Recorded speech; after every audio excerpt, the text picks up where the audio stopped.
जय जिनेन्द्र। मैं श्रीमती वर्मा और आज हम एक नई कथा नहीं बल्कि एक अनुभूति की शुरुआत करने जा रहे हैं। जैन धर्म के नवे तीर्थंकर भगवान पुष्पदंत सुविध्यनाथ की पावन जीवन यात्रा। यह कथा सिर्फ घटनाओं की नहीं बल्कि उस सूक्ष्म परिवर्तन की है जो बिना शोर किए संसार की दिशा बदल देता है। तो आइए धीरे धीरे इस दिव्य अनुभव में प्रवेश करें। अध्याय 1। जब सुगंध ने संकेत दिया।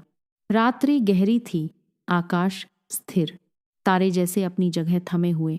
काकंदी नगरी नींद में थी, पर प्रकृति जाग रही थी। महारानी रामा अपने कक्ष में विश्राम कर रही थीं और तभी स्वप्न का एक द्वार खुलता है। पर यह स्वप्न साधारण नहीं था।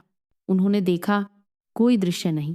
पहले सुगंध आई, ऐसी सुगंध जो शब्दों में नहीं समा सकती, मानो असंख्य पुष्प एक साथ खिल उठे हों, पर आसपास कोई फूल नहीं था। फिर धीरे धीरे दृश्य स्पष्ट होने लगा। आकाश से फूल गिरने लगे, पर वे जमीन पर गिरकर बिखरते नहीं, जैसे प्रकाश में बदल जाते। महारानी ने हाथ बढ़ाया, एक पुष्प उनकी हथेली पर ठहरा और फिर वह प्रकाश बनकर विलीन हो गया। उनके मन में एक प्रश्न नहीं, एक शांति जन्मी। तभी एक श्वेत हाथी दूर से आता दिखाई दिया। उसके कदमों में गर्व नहीं, एक गहरी स्थिरता थी। वह पास आया और बिना कोई शब्द कहे मानो एक संदेश दे गया। कुछ पवित्र तुम्हारे जीवन में प्रवेश करने वाला है। स्वप्न का अंतिम क्षण। एक कोमल उजाला उनकी ओर बढ़ता है और बिना आहट उनके भीतर समा जाता है। अचानक महारानी की आंखें खुलती हैं, पर यह जागरण सामान्य नहीं था। कमरा वही था, रात्रि वही, पर भीतर कुछ बदल चुका था। उन्हें लगा जैसे हृदय में कोई मौन दीप जल गया हो।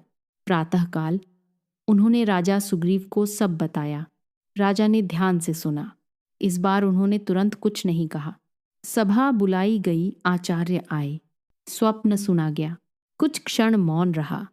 फिर एक वृद्ध मुनि बोले, महाराज, यह स्वप्न देखा नहीं गया, यह अनुभव कराया गया है।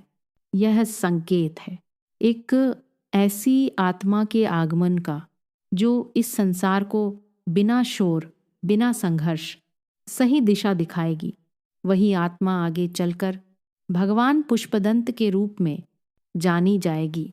उस दिन नगाड़े नहीं बजे, घोषणाएं नहीं हुई, पर काकंदी नगरी में कुछ बदल गया था। लोग कह नहीं पाए, पर महसूस कर रहे थे। हवा हल्की है, मन शांत है और समय कुछ विशेष की प्रतीक्षा में है। अध्याय का भाव। कभी कभी महान घटनाएं शोर से नहीं, सुगंध की तरह आती हैं, अनदेखी पर गहराई से अनुभव की जाने वाली। भगवान पुष्पदंत की कथा हमें सिखाती है, परिवर्तन हमेशा दिखाई नहीं देता, पर वह भीतर से सब कुछ बदल देता है। इसी अनोखे आरंभ के साथ यह प्रथम अध्याय यहीं पूर्ण होता है। अगले अध्याय में हम उस क्षण को देखेंगे जब यह दिव्य संकेत जन्म का रूप लेता है। हमारे साथ जुड़े रहिए। जय जिनेन्द्र। अपनी भावना कमेंट में ज़रूर साझा करें। आपका एक लाइक हमारे लिए हौसला है और शेयर करना ना भूलें। हमारे साथ इस सफ़र में बने रहें। चैनल को सब्सक्राइब ज़रूर करें। दिल से धन्यवाद।